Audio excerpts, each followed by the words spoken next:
할렐루야. 좋은 날 좋은 아침, 여러분과 제가 함께 하나님의 은혜 가운데 천국잔치 열게 됨을 진심으로 감사드립니다. 또 하나님의 영광이 이 자리에 임하는 복된 시간 되기를 원합니다. 여러분 갈급한 심령으로 오셨습니까? 원하는 마음, 기대하는 마음으로 오셨다면 그 마음에 하나님의 복된 놀라운 축복의 은혜를 마음껏 쏟아주실 줄로 믿습니다. 여러분 크신 은혜 있기를 바랍니다. 우리 한 번 더 기도하고 말씀 나누겠습니다. 광야 같은 세상 험한 삶이지만 넉넉히 이기리라. 우리에게 주신 믿음으로 세상을 이길 수 있는 권세와 축복을 허락해 주시니 감사합니다. 그러기에 이 주일 예배, 특별히 추수감사주일을 맞아 하나님 앞에 기쁨의 예배를 드리게 하시니 감사합니다. 하나님, 되어진 모든 일들이 하나님의 은혜였습니다. 그러므로 우리는 눈을 뜨고 보게 하셨으며 또 그 감격 속에 하나님 앞에 감사의 예배를 드리오니 하나님 영광 받아 주시옵소서. 또 이 시간 한량없는 은혜로 채워주셔서 우리의 남은 여생을 하나님이 기뻐하시는 복된 삶을 살 수 있도록 인도하여 주시옵소서. 주님 앞에 기대하는 마음으로 왔습니다. 심령마다 꼭 필요한 말씀으로 채워주시고 하나님의 은혜로 가득가득 부어 주시옵소서. 믿사오니 예수님의 이름으로 기도드립니다. 아멘. 대화의 시작은 예수께서 예루살렘으로 여행하는 도중에 여러 고을을 지나시면서 말씀을 하던 때였습니다. 그때 누군가가 갑자기 예수님께 질문을 던졌습니다. 그 질문의 내용은 구원받는 사람의 숫자가 많겠습니까? 라는 신학적인 질문이었습니다. 이것은 당시 종교계에서 많은 논란이 있었던 주제거리였습니다. 심지어 랍비들도 의논이 서로 분분해서 어떤 사람은 구원받을 사람이 많다, 어떤 사람은 적다, 이렇게 얘기하곤 했습니다. 오늘날도 어떻습니까? 여호와의 증인이라든지 신천지 이런 사람들은 14만 4천 명만 구원받는다, 이렇게 얘기를 합니다. 지금 현재만도 지구의 인구가 75억인데 14만 4천 명만 구원 얻는다고 하니까 상당히 경쟁이 심해지고 여러 가지 어려움이 발생하는 거죠. 자, 그것은 상징적인 의미임을 여러분 이미 아실 것입니다. 12지파에 대한 얘기이기 때문에 그것은 꼭 필요한 인원들, 즉 하나님이 구원하실 모든 사람을 구원한다는 뜻인데 그것을 문자적으로 14만 4천을 얘기하는 사람들이 있습니다. 자, 호기심이 많은 분들이 지금 그 당대의 스승이라고 불려지는 랍비 혹은 선생이라고 불려지던 예수님께 이런 질문을 한 것은 그리 이상한 것은 아닙니다. 근데 그 질문을 받은 예수님이 거기에 대해서 즉답을 하지 않으셨습니다. 몇 명이나 얼마나 많은 사람이 구원받습니까? 이런 이야기를 들었을 때 예수님은 많다, 적다 이렇게 얘기하지 아니하시고 오늘 우리가 읽은 말씀에 보니까 너는 좁은 문으로 들어가라 이렇게 말씀을 하셨습니다. 자, 여기서 구원에 대한 말씀임을 우리가 쉽게 알 수 있죠. 얼마나 많은 사람들이 구원을 받습니까? 라는 질문의 출발도 구원에 대한 주제임을 우리에게 알려주셨고 또 예수님이 말씀하신 이 문에 대한 개념을 보면 들어가는 사람과 못 들어가는 사람 이렇게 크게 두 부류로 나눠지기 때문에 이것은 구원을 상징한다는 것을 쉽게 알 수 있습니다. 또 성경 이곳저곳을 보면 문이라는 것은 언제나 구원의 문으로 등장하곤 했습니다. 마태복음 7장 13절 이하에 좁은 문으로 들어가나 멸망으로 인도하는 문은 크고 길이 넓어 그리로 들어가는 자가 많고 생명으로 인도하는 문은 좁고 길이 협잡하여 찾는 이가 적다, 이런 표현이 이미 있었고 마태복음 25장의 10처녀의 비유에서도 그 문이 닫혀서 다음에는 사람이 들어갈 수 없음을 얘기했습니다. 요한복음 10장에서도 예수님은 나는 양의 문이라고 그렇게 말씀을 하신 적이 있습니다. 성경 곳곳에서 이 문이라는 것은 구원을 상징한다, 쉽게 우리가 이해할 수 있는 것이죠. 거기에 대한 예수님의 그 대답 가운데 우리가 먼저 문법적으로 살펴볼 얘기는 명령어로 말씀을 하셨습니다. 좁은 문에 들어가라. 여러분, 우리가 어렸을 때 그 문법을 배울 때 명령어는 주어가 생략이 되어 있다라고 여러분 아시죠? 그 주어가 뭡니까? 너입니다. You. Enter the narrow door라고 얘기할 때는 you enter 이렇게 얘기가 되는 거죠. 그러니까 you가 생략이 된 것입니다. 자, 그렇다면 이 말씀은 무엇입니까? 구원을 받을 사람이 숫자가 얼마나 됩니까? 라고 물어본 그 질문에 예수님은 네가 구원의 문으로 들어가라, 이렇게 직접 말씀을 하신 거예요. 오늘도 마찬가지입니다. 기독교에 대해서 이렇게 저렇게 우리가 말할 수 있겠죠. 교회에 대해서 이런저런 말을 할 수 있습니다. 신학적인 이야기도 많이 늘어놓을 수 있겠죠. 그러나 정말 하나님이 이 시간 예수님이 저와 여러분에게 말씀하는 바는 이 예배에 참여한 네가 구원의 문에 들어갔느냐, 이것을 확인하라고 말씀하고 있는 것입니다. 소원하기는 오늘 이 자리에 참여한 저와 여러분이 모두 하나님의 은혜 가운데 구원받는 축복이 있기를 예수님의 이름으로 축원합니다. 내 자신이 천국 문에 들어갔느냐, 이것이 중요하다는 거죠.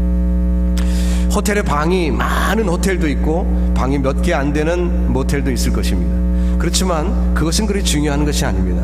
내가 리저브한 내 방이 있느냐가 중요한 것이죠. 오래전 얘기였습니다. 저희 한국의 형님이 저희 집을 찾아왔어요. 제가 캘리포니아 살고 있었으니까 거기 내셔널 파크, 아주 좋은 파크들이 많습니다. 그랜드 캐년, 자이언트 캐년, 브라이스 캐년, 캐년, 이 발음을 조심해야 되겠죠. 자, 어쨌든 이런 그 곳이 많아갖고 아름다운 곳이 있으니까 제가 상상은 자유입니다. 어쨌든 그래서 저희 형님 모시고 거기 여행을 했습니다. 캘리포니아 살다 보니까요, 또 제 신학교 동기 중에서는 제가 미국에 제일 처음으로 온 사람이에요. 저희가 400명이 졸업을 했는데 제가 1호로 미국에 왔어요. 그러니까 친구들이 미국 오면 꼭 저한테 연락해서 제가 관광 요원이 되고 말았습니다. 그래서 이것저것을 안내를 하는데요, 뭐 빙성수기니까 여름철도 아니고 그러니까 방이 반드시 있을 것이다 생각해서 브라이스 캐년, 자이언트 캐년 그쪽을 다 구경하고 이제 모텔을 잡아서 들어가려고 하는데요, No vacancy, no vacancy, no vacancy, 방이 없는 거예요. 얼마나 당황이 되든지요.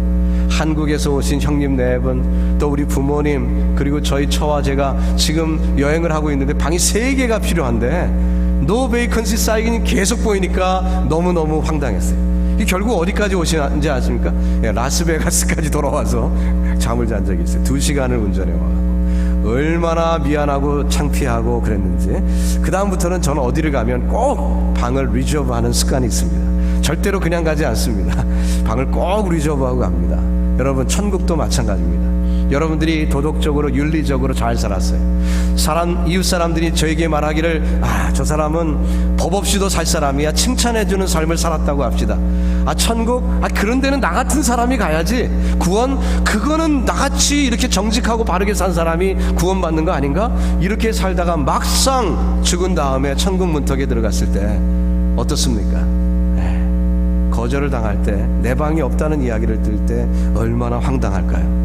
오늘 주님은 자신들은 마땅히 구원받는다 생각하고 구원받을 사람이 많습니까? 라는 신학적인 질문을 하는 그에게 네가 지금 구원받았는지 너 자신을 돌아보고 너는 좁은 문으로 들어가라, 너는 예수 믿고 구원받아라, 이 말씀을 지금 하고 있는 거예요. 오늘 이 자리에 계신 사랑하는 성도 여러분, 저와 여러분도 오늘 이 시간 이미 구원받은 사람은 자신의 구원의 문제를 확인받는 시간이 되시고요, 또 아직 그 일에 확인이 없었던 사람들은 오늘 이 시간 더 늦기 전에 오늘 이 시간 주님을 영접하시고 예수 믿어 구원받는 복된 시간 되기를 주님의 이름으로 축원합니다. 굶어 죽어가는 사람에게 필요한 것은 뭘까요? 가방끈이나 학문이 아니죠. 빵이 필요한 건 아니겠습니까?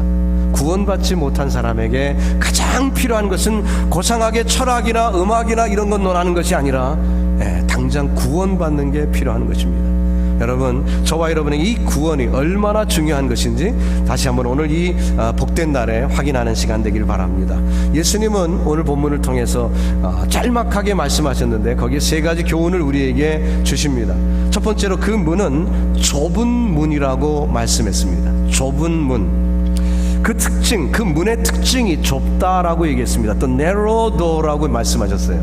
이 narrow라는 그 좁다라는 개념은 절대적인 개념이 아니라 상대적인 개념입니다. 자, 무슨 뜻입니까? 우리 예배당에 들어올 때 문을 통과해서 들어오셨습니다. 그럼 저 문은 한 6피트 정도 되는 것 같아요.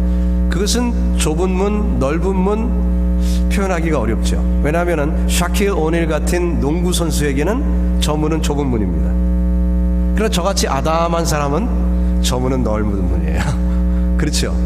그렇기 때문에 지금 천국 문이 율법주의자들이 얘기하는 것처럼 이 율법을 지키면 그리고 안 지키면 이렇게 얘기하는 어떤 규격이 있는 문이 아니라는 것입니다.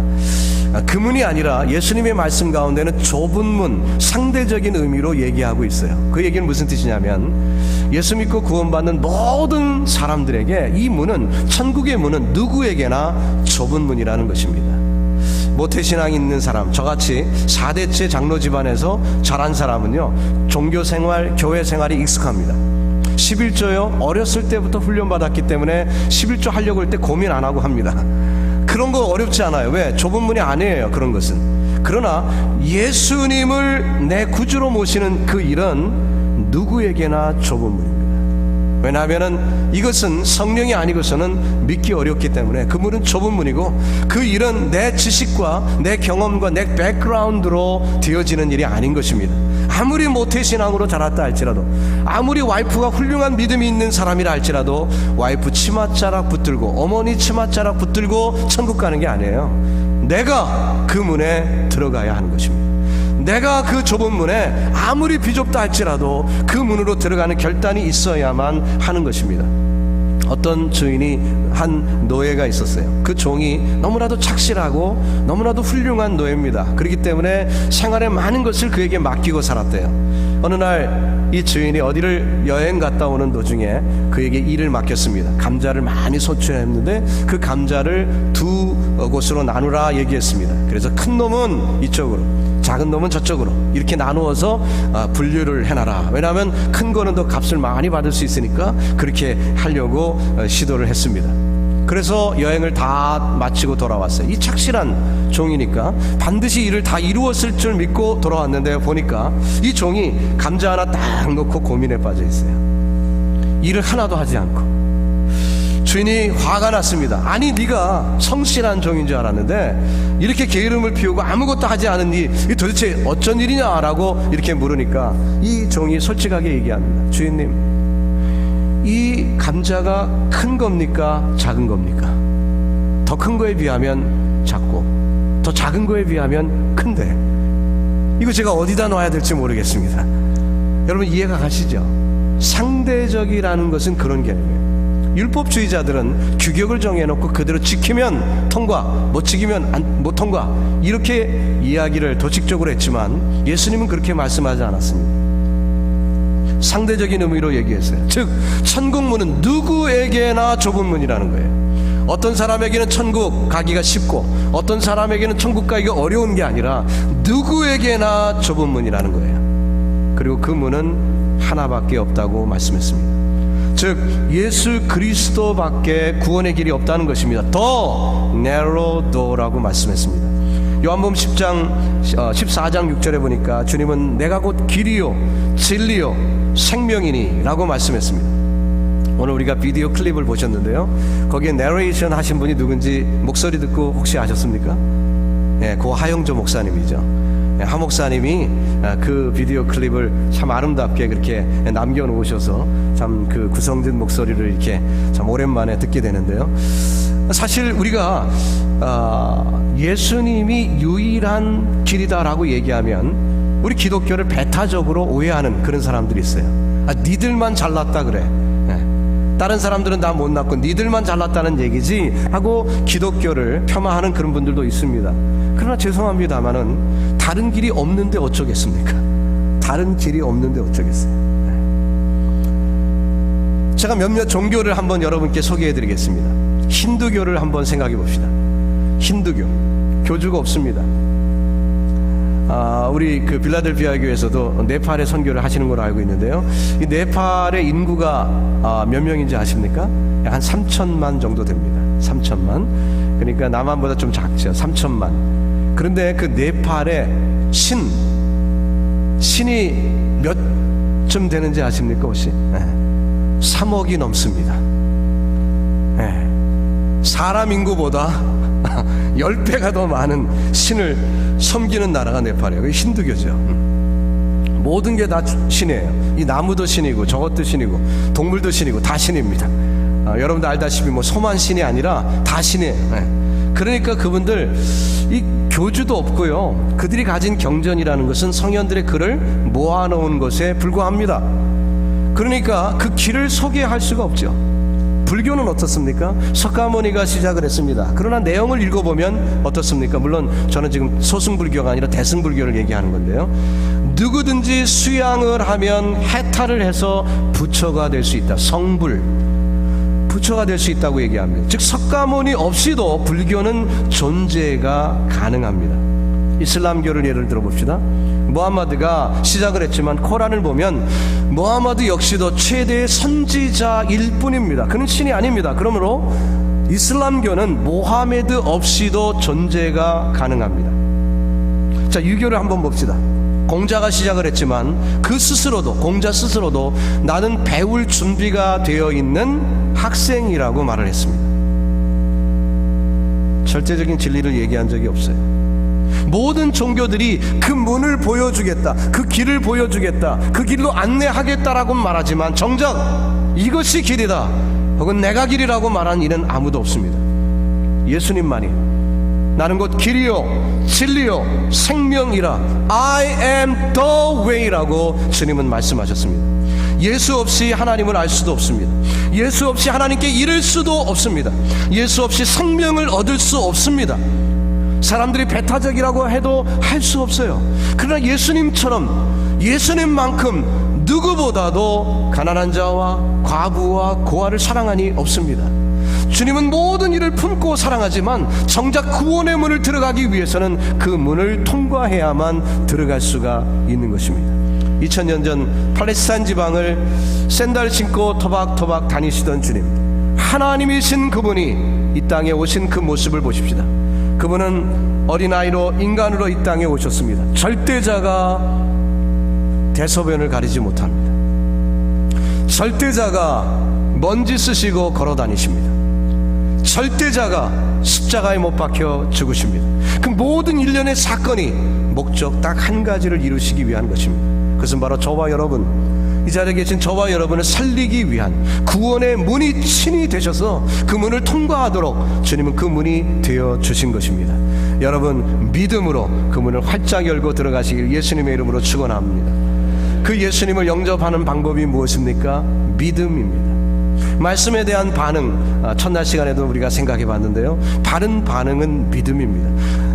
아브라함의 DNA는 믿음이고 그 믿음을 주님은 보시기를 원했습니다. 우리에게도 보시기를 원하십니다. 그래서 우리가 예수님 그 문을 통과하는 방법은 믿음으로, 저를 믿는 자마다, 그래서 그 믿음으로 그것을 통과하는 것입니다. 오늘 저와 여러분의 삶 가운데 우리에게 준비된 그 믿음이 있기를 예수님의 이름으로 축원합니다. 누구든지 저를 믿는 자마다 영생을 얻으리라. 예수 믿으세요. 그 문으로 들어가시기 바랍니다. 영생이 저와 여러분에게 임할 줄로 믿습니다. 그래서 그 당시에 어떤 일이 있었는지 우리 찬양으로 한번 살펴보도록 하겠습니다.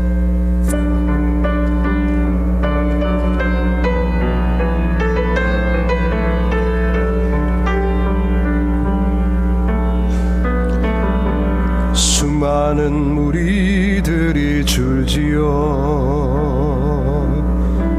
그분을 보기 위해 따르네.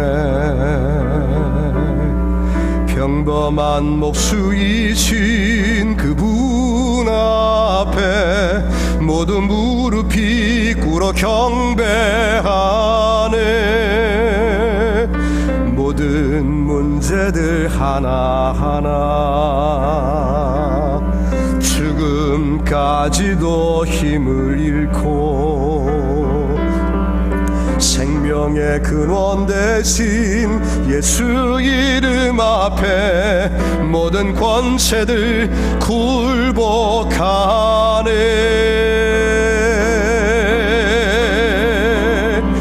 예수 이름 높이세. 능력의 그 이름 예수 이름 높이세. 구원의 그 이름 예수 이름을 부르는 자, 예수 이름을 믿는 자, 예수 이름 앞에 나오는 자 복이 있도다. 예수 이름 높이세. 능력의 그 이름 예수 이름 높이세. 구원의 그 이름, 예수 이름을 부르는 자, 예수 이름을 믿는 자, 예수 이름 앞에 나오는 자 복이 있도다. 영광의 주 예수 이름을 믿는 자, 예수 이름을 부르는 자, 예수 이름의 앞에 나오는 자, 참된 복이 임하는 줄로 믿습니다. 오늘 저와 여러분이 그 예수 이름 높이시고 그 믿음 가운데 승리하기를 주님의 이름으로 축원합니다. 두 번째 교훈은 그 문은 단 하나이고 좁지만 지금 닫히지 않고 열려 있다는 것입니다. 할렐루야. 열려 있어요. 지금 열려 있어요. 지금 들어가기만 하면 됩니다. 그 문은 곧 닫힐 것입니다. 그러나 지금은 열려 있어요. 예수님이 말씀하셨습니다. 회개하라, 천국이 가까웠다. 세례 요한도 외쳤고 예수님도 외쳤습니다. 만일 주님께서 지금 여기 계시고 이 강단에서 외치실 기회가 있다면 아마 주님은 똑같은 말씀하셨을 거예요. 회개하라, 천국이 가까웠다. 여러분, 이 말씀이 저와 여러분에게 문이 열려 있다는 증거이고, 또 지금 우리가 그 문으로 들어가기만 하면 주님은 우리를 환영하시고 은혜로 우리에게 채워주실 줄로 믿습니다. 하나님의 부르심이 세상의 어떤 모양과 형편과 자격 이런 것 차별두지 않습니다. 그 길이 열려 있습니다. 누구든지 믿음으로 그 문에 들어가기만 하면, 믿음으로 들어가기만 하면 그 문은 들어갈 수가 있는 것입니다. 세상에는 벽이 많이 있습니다. 근데 그냥 벽이 있는 것과 거기에 문이 있는 것은 큰 차이가 있습니다. 저는 미국에 와서 상담을 전공했고요, 사이콜로지 상담을 전공해서 캘리포니아에서 프로페셔널 카운슬러로 이렇게 여러 해를 일을 했습니다. 지금도 이제 그 신학교에서 상담을 가르치고 있는데요, 여러 가지 이제 테라피가 있는데 그 중에 이제 그림을 그리면서 하는 테라피도 있는데, 이제 정신이 좀 어렵고 힘든 그런 분들에게 그림을 그리라고 하면은 그림에 금방 나타나요. 집을 짓는데 창문이 없거나 창문이 조그맣거나 뭐 그런 그림들을 그리십니다. 그 마음이 답답한 심정이 나오는 거죠. 정상적인 분들이 그림을 그리면은 보통 집의 문보다 더 큰 문을 그려놓습니다. 그것이 특징이에요. 그걸 보면 금방 알 수가 있어요. 여러분, 벽이 있는 것과 거기에 문이 하나 있는 것은 큰 차이가 있습니다. 문이 있으면 마음에 여유가 있고 언제든지 들어가고 나올 수가 있어요. 그러나 문이 없으면 답답한 심정이 되는 건 아니겠습니까? 여러분들이 겨울철에 버스 스테이션에서 지금 버스를 기다리고 있습니다. 그런데 훈훈한 열기와 함께 버스 문이 확 열릴 때 마음의 평강이 임하죠. 샬롬이 금방 느껴지지 않습니까? 조금 전까지만 해도 벌벌 떨고 있다가 버스가 오기가 기다렸는데 그 훈훈한 열기와 함께 문이 열릴 때 기분 좋게 버스에 올라탑니다. 여러분이 맨하탄에 오시면은 제가 부탁드릴 게 있어요. 뭐냐면은 반드시 화장실을 자주 가십시오. 왜냐하면 화장실 찾기가 굉장히 어렵습니다. 그래서 열심히 어쩌다가 급해갖고 화장실을 물어 찾았는데 문고리를 잡고 딱 열려고 하는데 잠겨 있어요. 어떨까요? 낭패죠. 문을 열고 들어가야 되는데 문이 닫혀 있는 거예요. 그때 얼마나 당황하게 될까요? 여러분, 지금 천국의 문은 열려 있습니다. 지금 열려 있어요. 지금 전하면 되고요, 지금 들어가면 되는 것입니다. 활짝 열려 있습니다. 요한복음 10장 9절에 내가 문이니 누구든지 나로 말미암아 들어가면 구원을 얻고 또는 들어가며 나오며 꼴을 얻으리라. 누구든지 예수 영접하면 구원을 얻습니다. 열린 문을 향해 담대히 들어가시기만 하면 되는 것입니다. 그 초이스는 우리에게 있습니다. 여러분, 문 밖에 서서 주님이 지금도 두드리고 계시죠. 문을 열기만 하면 저와 여러분에게 훈훈한 열기와 함께 푸근한 하나님의 품을 체험하게 될 줄로 믿습니다. 세 번째로 이 문은 어떻게 들어가라고 했습니까? 힘써서 들어가라고 말씀했습니다. strive 하라고 말했습니다. 이 strive라는 그 원어의 헬라어 원어를 보면은 운동선수가 땀을 흘리며 열심히 준비하는 그 모습에 동일한 단어가 사용됐습니다. 여러분, 운동 경기 혹시 선수 생활 해보신 분들이 계십니까? 네, 저는 해봤습니다. 저는 해봤는데요, 그때 그 운동 이제 그 프랙티스를 하기 위해서 400미 트랙 있잖아요. 400미 트랙을 오리걸음으로 하루에 3바퀴씩 돌았어요. 오리걸음으로 400m 트랙을 3바퀴씩 돕니다. 그러면 코치 선생님은 우리를 잘 열심히 도나 그냥 걸어가지 않나 이거 보지도 않습니다. 볼펜으로 저기 허벅지에다 자로 쫙 재고 쫙 줄을 근 다음에 센티미터 줄자로 딱 재봐요. 그리고 자기 노트에 싹 써놔요. 그리고 자신은 뭐 1시간 동안 이리저리 돌아다니다가 우리 다 끝날 시간에 오십니다. 와갖고 허벅지 사이를 다시 쫙 재갖고 몇 센치 늘어났나 보면은 정답이에요. 땡땡이 칠 수가 없어요. 거짓말 할 수가 없어요. 그대로 나타나게 돼 있습니다. 와, 얼마나 힘든지요. 얼마나 힘든지. 제가 어제도 간증을 했지만 저는 14년 전에 심장마비로 정말 죽었다 살아나는 그런 체험을 한 사람입니다. 정말 어렵고 힘든, 그래서 건강에 큰 위협을 받았지만 그래도 감사한 것은요, 그 유년 시절에, 어린 시절에 그 운동을 많이 해놨기 때문에 이 장단지가 아주 튼튼합니다. 그래갖고요, 이 다리가 튼튼하기 때문에 제 건강한 아내하고 제가 1시간씩 이렇게 어디 산행을 가거나 이렇게 하면요, 저는 초복초복 걸어가는데 제 아내는 제 뒤따라옵니다. 건강한 사람이 오히려 이 허벅지를 그때 훈련을 단련을 많이 해놨기 때문에 지금도 튼튼한 거예요. 박세리 선수의 그 허벅지 여러분 보셨습니까? 사실 여성으로는 좀 미안하지만 그게 운동살이죠. 운동을 해갖고 연마가 됐기 때문에 그런 거예요. 지금 오늘 본문 말씀에 쓰인 이 힘쓰라는 얘기는 운동 경기 선수가 그렇게 열심히 준비하는, 땀을 흘리며 열심히 준비하는 그 모습을 이야기한 것입니다. 여러분, 우리가 신앙생활을 반신반의하면서 생활하면은 이 구원의 문 확신이 없습니다. 마음에 확신이 없어요. 그러면 생활의 샬롬을 경험할 수 없습니다. 진리로 자유할 수 없습니다. 그저 늘 얽매여 살지요. 내가 구원받았나 구원받지 않았나 늘 의심이 있고 걱정이 있으니까 어느 날은 구원받은 것 같고 어느 날은 아닌 것 같고 이랬다 저랬다 하니까 불안한 삶을 살게 됩니다. 여러분, 오늘 확실하게 결정하시기 바랍니다. 참된 믿음으로 승리하시기를 예수님의 이름으로 축원합니다. 26절 말씀을 보니까 그때 너희가 말하되 우리는 주 앞에서 먹고 마셨으며 주는 또한 우리 길거리에서 가르치셨나이다. 주 앞에서 있었던 사람들이에요. 주 앞에서, geographically 가까이 있습니다. 그 육체적으로 가까이 있습니다. 그러나 이것이 도움이 되지 않았다고 했습니다. 무슨 뜻일까요? 우리가 아무리 교회에 한 발을 얹고 살아도 도움이 안 된다는 얘기입니다. 참된 믿음은 예수님을 영접해야 됩니다. 아무리 모태신앙으로 교회가 익숙하고 친숙하고 성경도 벌써 몇 번 읽어본 경험이 있다 할지라도 내가 정작 예수님을 퍼스널 세이비어로 내가 영접하지 않았다면 구원은 임하지 않은 것입니다. 우리가 힘써 주님을 영접하고 주님을 내 가슴에 모셔드리는 그 일이 우리에게 필요한 것입니다. 그것을 통해 우리는 구원의 확신을 가질 수가 있는 것이고 참된 자유를 이룰 수 있는 줄로 믿습니다. 우리가 신앙생활을 할 때 하나님이 이 모든 것을 주관하시고 이끄시기 때문에, 특별히 우리 장로교 신앙 개혁주의에서는 예정서를 얘기합니다. 하나님이 모든 것을 예정하셨다는 얘기를 하니까 그러면 우리가 뭐 노력한들 무슨 소용이 있는가? 하나님이 다 예정하셨다면 내가 노력하나 마나 뭐 이거 마찬가지 아닐까? 이렇게 얘기하는 분들이 있어요. 그것은 하나는 알고 둘은 모르는 것입니다. 예정서는 어떤 의미가 있습니까? 하나님이 목적만 예정하신 것이 아니라 방법도 예정하셨다는 것을 아십니까?